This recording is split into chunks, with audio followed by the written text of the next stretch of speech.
My name is Claire Bennett. I am 31 years old. And for almost 2 years, my younger sister secretly recorded every private conversation we ever had. Every phone call. Every family dinner. Every quiet moment I trusted her with. She edited those recordings. Cut them. Rearranged them. Then used them to convince our entire family that I was manipulative, jealous, and unstable. It almost worked. The only thing she did not plan for, she recorded everything on the same phone. And that phone ended up in my hands. What I found. What I did with it. And what happened at our mother's birthday dinner in front of 42 family members is something my sister has never recovered from. Before I go any further, please subscribe if you are new here. Drop your country and local time in the comments. I read every single one. Now let me take you back to where this started. I grew up in Ohio. My parents were both teachers, quiet, fair people. We were not wealthy, but we were stable, and our home was full of warmth. I am 4 years older than my sister Dana.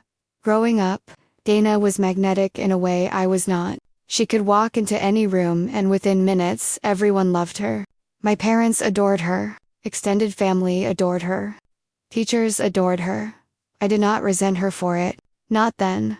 What none of us saw was that Dana had learned something early.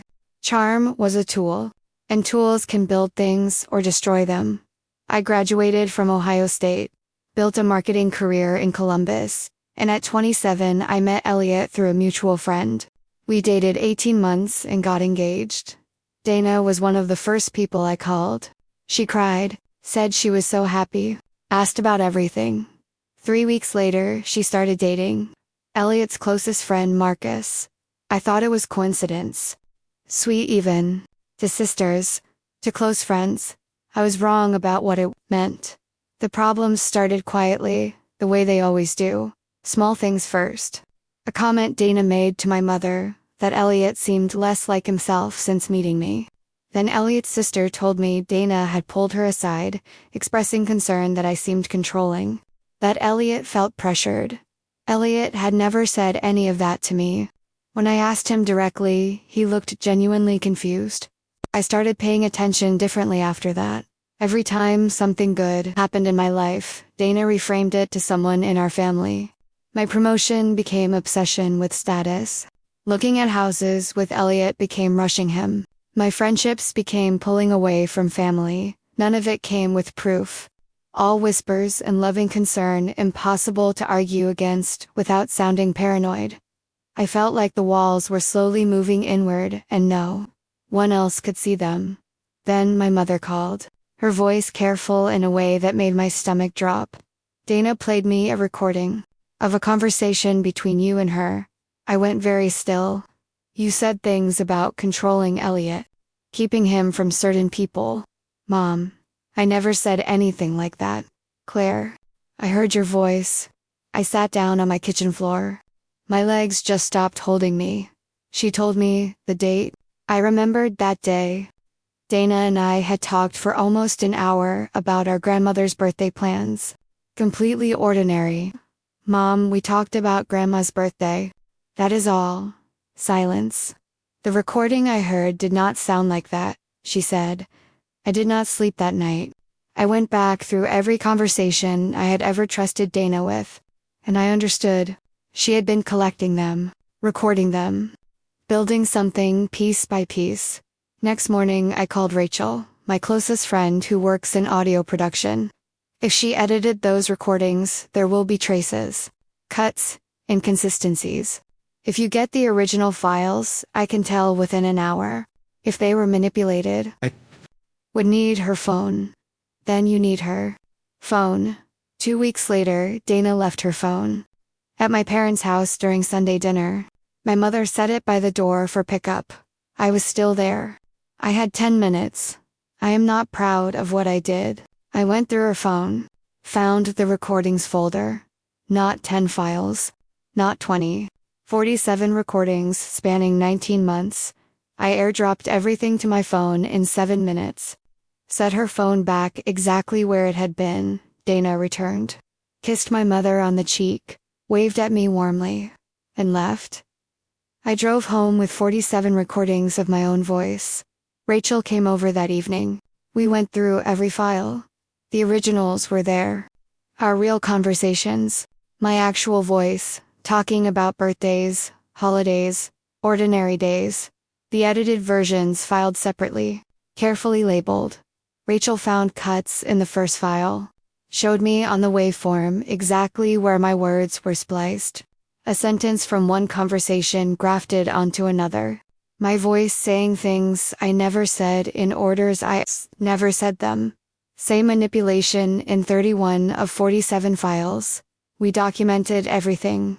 Rachel wrote a 3-page technical summary. Specific, precise, undeniable. I held that documentation and felt something I had not felt in 2 years. Solid ground. Our mother's birthday dinner was 3 weeks away. 42 family members. The same family Dana had been quietly poisoning for 19 months. I told Elliot everything. He listened without interrupting. How long? He asked. 19 months. At least he took my hand and said simply, "What do you need?" "I need you there. At the dinner. When I show them, I will be there." The dinner was at my aunt's house. Long tables, string lights, a catered meal. I arrived early with Elliot and Rachel. Laptop ready, audio files queued. Printed copies of the technical report for every adult at the table. Dana arrived 40 minutes later with Marcus. Hugged our mother. Moved through the gathering effortlessly, making everyone feel seen. She hugged me too. Told me I looked beautiful. I hugged her back. Dinner was served. My father toasted my mother. Cousins laughed. Grandmother asked about wedding plans. Then I stood up. The table went quiet. I want to say something. Not a toast. Something I could not say until I had proof. Dana looked at me. A slight stillness crossed her face. For 19 months, someone in this family has been recording my private conversations, editing them to make me say things I never said, and playing those recordings to damage my relationships and reputation. Complete silence. I obtained the original recordings 3 weeks ago. A professional audio technician analyzed them. The manipulation is documented and verifiable. Rachel pressed play. First, the edited version. My voice cold and rearranged. 2 ants visibly flinched. Then the original. Same date. My actual voice talking about our grandmother's birthday. Warm, ordinary, unrecognizable. From what had just played, 3 comparison pairs. Each more damning than the last. Printed copies passed hand to hand, down both sides of the table. I looked at Dana. She had not moved. Both hands on her wine glass. Her face trying very hard to look confused. Dana, the files came from your phone, your filing system. The metadata is in Rachel's report. The glass shook slightly in her hands. Marcus reached for her arm.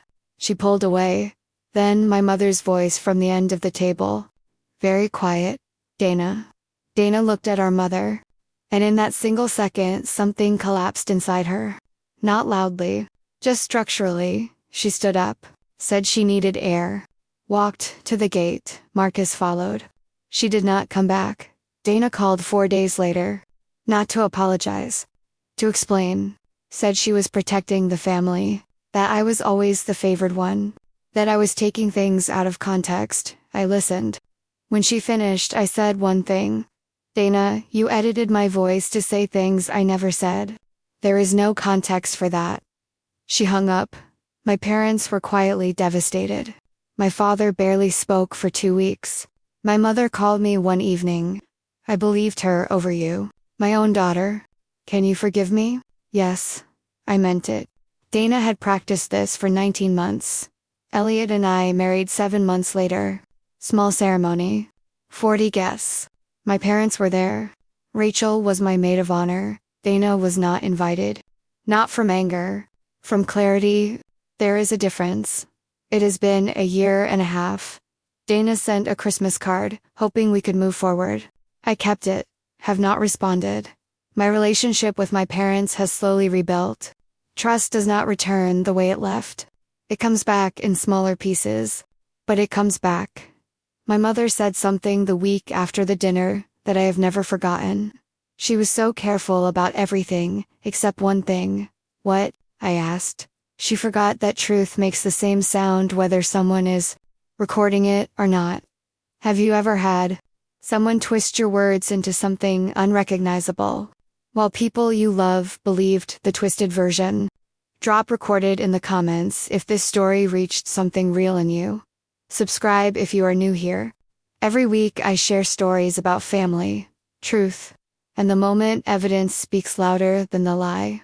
I will see you in the next one. Kayla's Dark Truth.